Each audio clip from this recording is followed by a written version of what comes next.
Bonjour à tous. Aujourd'hui, je vais faire une vidéo sur l'histoire de l'enseignement en France, vue de ma petite expérience, parce que pour moi, c'est important de savoir à quelle sauce vous êtes mangé. Voilà. C'est-à-dire que par l'explication que je vais vous donner, vous allez vous dire, bah tiens, moi j'ai plutôt suivi ces cours-là, plutôt ces cours-là, mon enseignement était plutôt dans cette partie-là ou cette partie-là. Et donc c'est intéressant, ça vous permet de comprendre ce qui se passe. Alors, l'enseignement en France, vu de ma part, avant 1980, c'était quelque chose d'empirique, d'assez empirique, parce que c'était des golfs, il n'y avait pas beaucoup de golfs, c'était des familles, des cadets, des gens qui étaient sur place, des enseignants, c'était de père en fils, ou voilà, c'était quelque chose d'assez empirique. Dans les années 80, empirique ne veut pas dire péjoratif, parce que il y avait une passation d'expérience, en fait, et souvent, on le verra par la suite, c'était pour moi mieux que ce qu'on a fait ensuite. Voilà, donc en 1980, donc, il y a eu commencé à y avoir des golfs commerciaux qui se sont construits. Et donc ces golfs commerciaux ont commencé à avoir du monde, il a commencé à avoir une demande d'enseignement. Donc la fédération a ouvert une formation et une méthodologie pour former les enseignants. Donc moi je l'ai suivi un petit peu plus tard, parce que j'ai commencé par jouer et puis être joueur pro. Donc je l'ai suivi dans les années 90, avec une formation pour les joueurs pro, ouverte par Alain Delannoy et Bernard Gauchon. Et donc j'ai eu la chance de suivre déjà un cursus un petit peu à part, avec des enseignants d'expérience, des enseignants qui enseignaient depuis une cinquantaine d'années, chacun à peu près, ou 40 ou 50 ans. Et donc on va voir que l'expérience, elle est plus importante souvent que la théorie, ce qu'on théorise avant. Le vécu souvent des joueurs comme ça et des enseignants depuis longtemps, ils ont développé des choses qui sont difficilement explicables et qui sont difficiles à reporter sur le papier. Donc malheureusement, quand ces personnes ne vont pas au bout de leur démarche, eh ben leur démarche est perdue et elle est oubliée. Alain Delannoy, par exemple, a été conseiller pédagogique pour l'UCPA, et à l'époque, il avait mis en place une méthode d'enseignement sur le parcours. Il commençait à faire avec des putters, des petits coups sur le parcours pour les gens. Ça nous semblait complètement incongru pour les enseignants et complètement farfelu. Voilà, on ne comprenait pas du tout. J'ai mis 20 ans à comprendre ce qu'il voulait faire. Et en fait, maintenant, je m'aperçois qu'il avait complètement raison sur ce qu'il faisait. On en reparlera après. Mais voilà, donc Bernard, Alain plutôt. Après, donc, dans les périodes estivales, on était amené à justement pratiquer donc à l'UCPA. On allait passer 2 mois à l'UCPA pour apprendre à enseigner avec des pédagogues et formés par des pédagogues et avec les élèves. Et aussi avec Roger Golias aux Arcs, donc des expériences très intéressantes, parce qu'on enseignait avec des enseignants d'expérience et qui nous expliquaient ce qu'ils faisaient. Donc c'était très intéressant. Malheureusement, c'est vrai que pour les jeunes enseignants, on dit qu'il faut être prêt pour arriver à comprendre, enfin à assimiler un conseil, et c'est vrai que je m'aperçois que j'ai mis 20 ans à comprendre ce que faisait Roger. Voilà sa méthode concrète sur le practice, où il faisait jouer les gens qu'avec une jambe, qu'avec un bras, etc. En fait, c'est pour éviter que les gens forcent au practice, pour les éduquer à avoir une habilité, à comprendre à ressentir leur corps. Et pour moi, c'était une méthode qui était très juste, parce qu'on le verra. Pour moi, le practice et l'enseignement classique est pour moi très problématique. Et c'est ce qui a fait que pendant 10 ans, à mon avis, les gens abandonnent beaucoup. Et là, la fédération s'en rend compte. Donc, elle avance les boules de départ, elle change le système de scoring, de handicapping, pour justement aller là-dedans, pour que les gens aillent plus rapidement sur le parcours et qui comprennent ce que c'est que le golf c'est plus un défi contre soi-même que contre les autres. Et donc la performance à court terme, la performance tout de suite, et puis sur le fait d'avoir un beau swing, d'envoyer la balle loin, voilà, c'est pas ça le golf. C'est une démarche de vie, c'est un peu une vie dans la vie. Donc c'est une compréhension de soi-même, une prise de conscience des choses. Voilà. Donc ça, c'était les expériences donc pédagogiques que j'ai eu les 10 premières années. Donc j'ai enseigné avec ça, avec tout ce qu'on m'a enseigné les 10 premières années. Donc avec ces lois mécaniques. Et donc on corrigeait des défauts. Quelqu'un qui faisait du slice, on lui apprenait à changer son plan de swing et donc à la limite à faire l'inverse, puis on arrive à corriger, etc. Voilà. Et donc dans les années 2000, j'ai rencontré un monsieur qui s'appelle Roger Giraud, qui est le fondateur du syndicat des enseignants, qui est quelqu'un de très connu dans la profession. Maintenant, il est peut-être moins connu par les jeunes enseignants ou par les joueurs, mais à l'époque, c'est quelqu'un de très avant-gardiste, mais même maintenant, ça a toujours été quelqu'un de passionné et de très avant-gardiste dans son métier. Et donc, j'ai eu la chance de progresser dans mon enseignement, de monter une école, etc., d'avoir ce que je faisais à la compétition dans le jeu, je l'ai transféré dans l'enseignement, c'est-à-dire quelqu'un qui va à fond dans les choses et de façon enthousiaste. Donc, j'ai eu 2 élèves moniteurs. J'avais un élève moniteur qui venait de la fédération et un élève moniteur qui venait de chez Roger.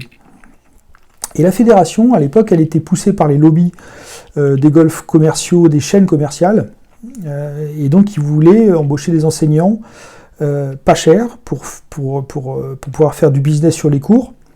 Et l'enseignement pour eux, c'était pas important. Ils voulaient toujours pas d'ailleurs maintenant, ils veulent surtout faire du volume, faire du chiffre. Alors là, ils commencent à se rendre compte que là, c'est pas bon parce que il y a 75 000 golfeurs qui abandonnent chaque année, donc au bout de 10 ans, ça fait 750 000 golfeurs qui ont commencé le golf, certes, mais qui ont abandonné. Donc là, on se retrouve avec plus de débutants, parce que la majorité des gens ont essayé, et même inconsciemment, des fois, ils disent « j'ai pas le temps », etc. Mais en fait, comme ils ne sont pas amusés, qu'ils n'ont pas compris le jeu, qu'ils n'ont pas compris l'intérêt du jeu, en fait, ils ont abandonné, parce que mal aiguillés au départ, pour moi. Voilà, donc ces chaînes commerciales, elles ont dit, voilà, nous on veut des enseignants pas chers, c'est des animateurs, c'est pas important, etc. Donc je me suis retrouvé avec un élève moniteur qui était sans aucun savoir. Donc là c'était dramatique pour moi parce que même de lui passer un élève, j'allais perdre l'élève, donc c'était vraiment pas rentable et difficile, je devais que le former et je pouvais rien lui déléguer. Et l'autre élève par contre, qui lui rapidement a trouvé que ce que je faisais n'était pas compétent. Comme j'étais son tuteur, j'essayais de lui expliquer des choses parce qu'il y a certes la compétence pédagogique, mais après il y a l'expérience, il y a le travail, etc. C'est pour ça que les élèves moniteurs sont amenés à aller en formation sur les sites, ou comme dans les contrats de qualification pour n'importe quel métier, parce que rien ne remplace l'entreprise et le milieu de l'entreprise. Voilà, c'est la pratique. Donc cet autre élève moniteur qui venait de Roger faisait quelque chose de complètement différent que je ne comprenais pas, et remettait en question ma compétence. Alors au début j'étais étonné, et puis ensuite, comme j'étais sur un site qui était très joli, Roger, c'était un hôtel 4 étoiles, 54 chambres, etc. Donc Roger est venu loger sur place, il se trouvait bien là-bas dans l'hôtel 4 étoiles, avec un superbe golf, etc. sur le site, donc un site parfait pour lui pour travailler. Donc il est venu quelques semaines faire ses formations, passer les diplômes, etc. Donc j'ai pu assister, avec son fils Eric, j'ai pu assister à ce qu'il faisait.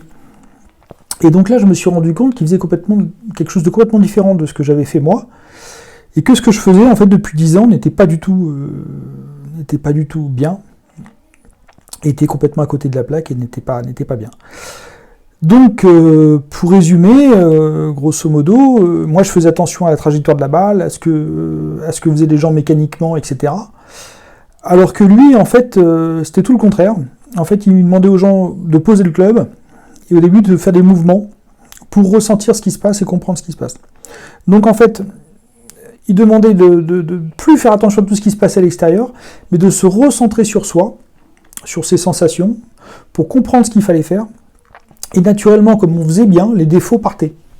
Voilà, c'est comme on apprenait bien, il n'y a plus besoin de corriger. Voilà. Ça, c'était quelque chose pour moi déjà de révolutionnaire et de juste, de dire voilà, si on apprend bien un élève, eh ben, il sait comment qu'il doit évoluer, il faut en fait le rendre autonome sur ses capacités. Donc c'est pas juste le former à être performant, c'est le former à pouvoir se développer après par lui-même. Voilà. Donc c'est lui donner des billes pour grandir, un peu comme on fait un enseignant. L'enseignant lui donne beaucoup de références pour qu'il puisse après choisir ce qu'il veut, comparer, etc. Et ben on devrait faire pareil pour des joueurs. Voilà. Donc c'est pour ça que ces interventions m'intéressent, parce que de donner les informations, ça permet aux gens d'avoir leurs propres idées. Voilà. Donc Roger, il y avait pour moi un enseignement assez difficile parce qu'il y avait beaucoup d'heures d'apprentissage au début sans pratiquement toucher la balle. Donc ça c'est très compliqué pour les gens, c'est-à-dire que c'était très juste mais pour moi très dur parce que parce que c'était beaucoup de mouvements sans la balle pour activer la conscience, chose qu'on ne fait pas dans l'enseignement classique, justement, et que moi j'ai pas appris. Et là, lui, il avait compris déjà, il avait disséqué en fait les parties du cerveau, et il avait compris donc les différentes parties du cerveau, la fonction des différentes parties du cerveau, donc la partie consciente, la partie subconsciente, et d'autres parties. Et donc c'était intéressant parce qu'il y avait une partie mentale déjà très importante qu'on n'avait pas du tout, qu'on n'a jamais abordé. Et je vois rarement les enseignants de golf. Ça commence un petit peu, mais c'est plutôt des spécialistes maintenant. Il y a plutôt des entraîneurs mentaux qui se mettent en place. Voilà, donc ça c'est bien, mais ça devrait être pris en compte dans l'enseignement classique et enseigné dès le début. Et donc lui, il avait compris ces parties du cerveau importantes. Et donc pour moi, il était aussi beaucoup basé sur les sensations et sur la biomécanique, sur ce que j'appelle la biomécanique, le fonctionnement du corps. Il était bien sûr attaché aux grips, etc., aux fondamentaux, mais il y avait une notion biomécanique bien plus importante et surtout bien plus vraie. Donc le corps bouge, le club suit, et comme le club suit et que la gravité fait son effet, c'est ce qu'on voit beaucoup sur les vidéos modernes, je vois on commence à entendre parler de ça, on commence à venir sur cette biomécanique beaucoup, donc sur la compréhension du mouvement, quelque chose de beaucoup plus naturel, beaucoup plus facile à faire, etc. Le fait de simplifier la compréhension simplifie le jeu, et on devient beaucoup plus performant, parce que le jeu est plus simple. Alors qu'au début, dans le temps, les consignes étaient très techniques, très compliquées. Donc quelqu'un qui commence le golf maintenant, par rapport à il y a 20 ans, l'enseignement a déjà énormément avancé, parce que les choses deviennent beaucoup plus simples. On comprend que le fait de trop analyser, c'est pas bon non plus. En fait, il faut un juste milieu dans tout. Si on est trop technique, c'est pas bon. Si on n'est pas du tout technique, c'est pas bon.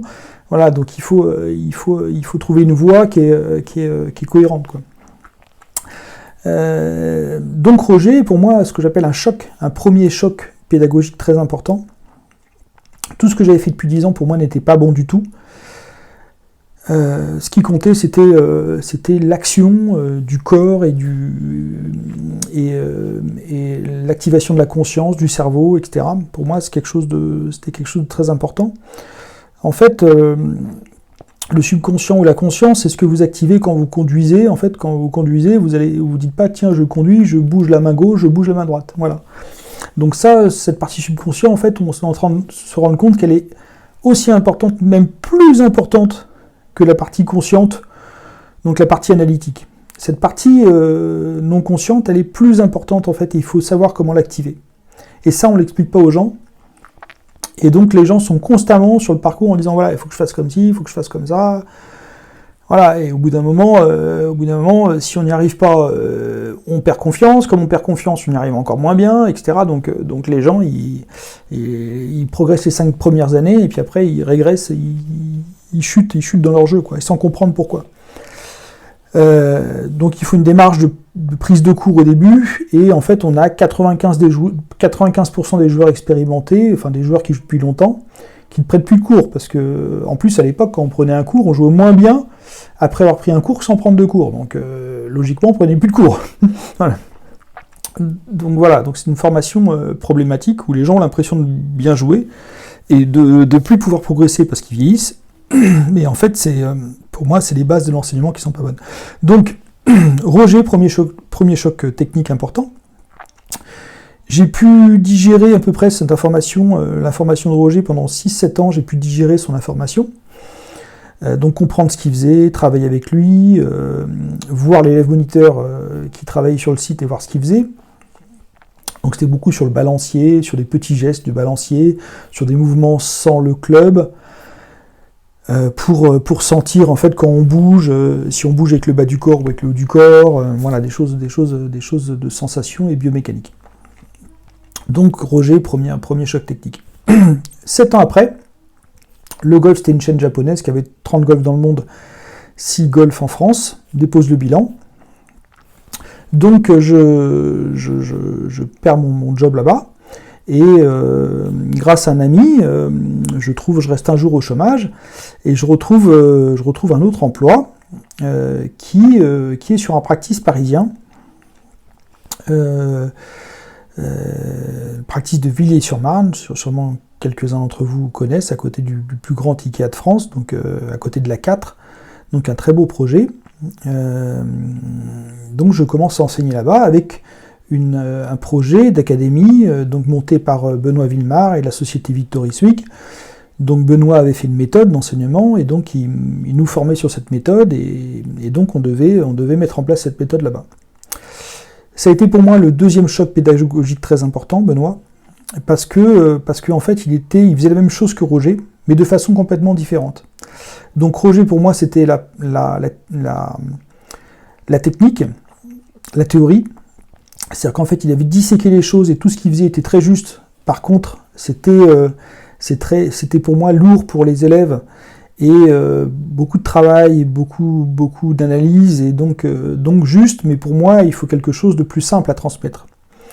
Parce que l'élève, lui, ce qu'il veut, c'est apprendre, c'est pas tout comprendre et tout connaître.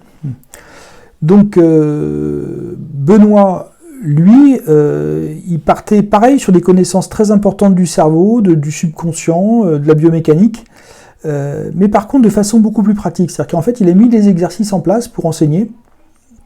Donc on découpait le swing en 1-1, 2-2, 3-3, avec des gants, avec des couleurs, avec un sticker, etc.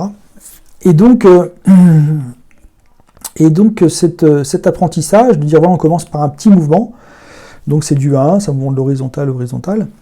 Et donc le fait de commencer sur le petit mouvement permet de dire aux gens, voilà, vous commencez sur un petit mouvement, si vous arrivez, vous agrandissez le mouvement, mais s'il y a un problème, vous revenez. Donc on crée des étapes de progression. Et ça, c'est très important parce que ça veut dire qu'on met en place une autonomie et on dit aux gens, voilà, si vous y arrivez, vous montez, mais si vous n'y arrivez pas, au bout d'un moment, arrêtez d'insister et revenez en arrière, il y a quelque chose qui est pas bon. Si vous n'arrivez pas, si votre grand mouvement est pas bon, c'est qu'il y a un truc qui va pas. Donc ça veut dire qu'il y a un truc que vous avez loupé, donc revenez en arrière pour comprendre et puis pour repartir de meilleure façon. Donc ça, pour moi, fantastique. Alors là, je vous l'explique comme ça, mais c'est beaucoup plus complexe. Mais disons que c'est sur ce que j'appelle des fondamentaux biomécaniques, donc quelque chose qu'on devrait apprendre beaucoup plus aux gens, c'est-à-dire beaucoup plus le fonctionnement du mouvement. Alors qu'avant, c'était gripper sur alignement beaucoup, puis après, on était incapable de construire le mouvement. Enfin, c'était très compliqué. Tourner les hanches à 45 degrés, les épaules à 90 degrés. En plus, on se basait sur un enseignement théorique que les joueurs professionnels font. On demandait aux amateurs de faire la même chose. Donc, c'était très compliqué. Donc 98% des gens n'arrivaient pas à le faire, bien évidemment. Donc pour moi, c'est deux choses importantes. Donc le premier enseignement, donc très classique sur une méthodologie associée à ce qu'on appelle pour moi l'art externe, donc ce que fait la balle, ce que fait le corps, etc. Et la deuxième pédagogie qui est pour moi sur ce qu'on appelle l'art interne. Donc ça c'est une référence dans les arts martiaux, l'art externe, l'art interne, mais pour moi c'est pareil dans le golf, l'art interne. Donc c'est avoir conscience de ce qu'on fait, et cette conscience permet de comprendre ce qui se passe, et on dit qu'on a conscience de ce qu'on fait, on peut tout faire. Voilà. Et ça pour moi maintenant c'est quelque chose de vrai et d'important. Voilà. Alors après en parallèle, il s'est mis en place un enseignement basé sur les technologies, donc le Trackman, etc., machin milieu, les clubs sur mesure, etc.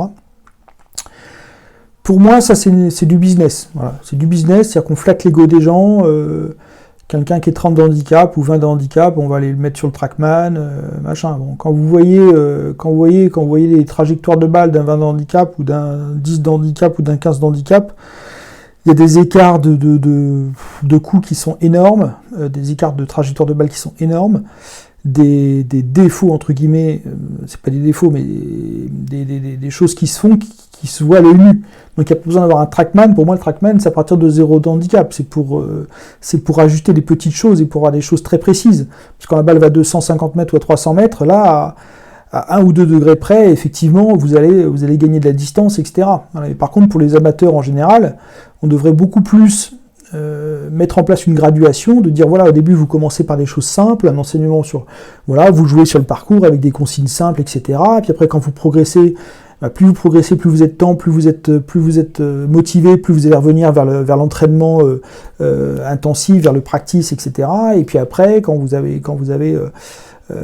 compris ce qui se passait sur le parcours, que vous avez compris comment vous entraîner, que vous avez baissé votre handicap, etc. Là, on va commencer à ajuster, à aller vers des outils un peu comme les pros. Voilà. Mais pour moi, ça sert à rien, en fait, c'est une espèce de business. Voilà. Donc voilà, pour moi, il y a 3 enseignements un peu différents. Et pour moi, ce qui va venir beaucoup en place, c'est le mental. Donc il y a des stratégies, des bouquins américains qui viennent en place, qui viennent sur la stratégie, qui expliquent qu'on joue pas comme il faut, c'est-à-dire que les gens jouent tous comme Tiger Woods, et quelqu'un qui est donc d'où l'intérêt des départs avancés sur le parcours. La fédération a compris ça, donc elle va dire aux gens, voilà, si vous êtes non classé, vous partez à 135 mètres du trou, 140 mètres du trou, donc les gens vont comprendre qu'il n'y a pas besoin de drive au début, qu'il faut d'abord être régulier sur les coups, et puis après quand on est régulier sur ces coups, après on essaie de les allonger, mais si on les allonge et qu'on ne maîtrise pas, ça sert à rien, et puis après on va s'énerver, et puis on ne construit pas, etc. Donc voilà, donc 3 façons d'enseigner, et la deuxième façon, donc pour moi, c'est-à-dire que la façon où on prend en compte le mental et la conscience, en fait, c'est ce qui est mis en place logiquement par les enseignants d'expérience. Donc quand on prend de l'expérience, voilà, on prend beaucoup plus en compte ça. On donne une conscience au joueur, une conscience de son niveau, de ses capacités, de ce qu'il peut faire, de l'entraînement qu'il peut mettre en place, voilà. Et ça, tout ça, c'est de la conscience, et il y a une grosse partie mentale aussi. Donc une partie d'humilité, de patience, parce que qu'est-ce qui va se passer ? Bien évidemment, plus le joueur progresse, plus les étapes vont être longues. Et donc là, plus c'est important de le préparer au début, à être patient et à lui expliquer que le résultat n'est qu'un accomplissement de tout ça. Voilà. Donc plutôt, pour 98% des joueurs, ça devrait plutôt marcher, jouer ensemble, comprendre le jeu en général, échanger, voilà, se faire plaisir. Voilà, la performance, elle devrait venir en dernier. Et nous, qu'est-ce qu'on fait ? On met la performance en premier, donc pour flatter l'ego du joueur, et les gens sont après déçus. Voilà. Voilà. Donc voilà pour moi l'histoire du golf, selon mon point de vue, l'histoire de l'enseignement du golf en France, pour moi, selon mon point de vue. Voilà, et j'espère que ça vous permettra de déjà comprendre dans quelle case vous êtes et ce que vous avez appris et ce que vous pourriez apprendre. Bon confinement, et puis à bientôt. Voilà.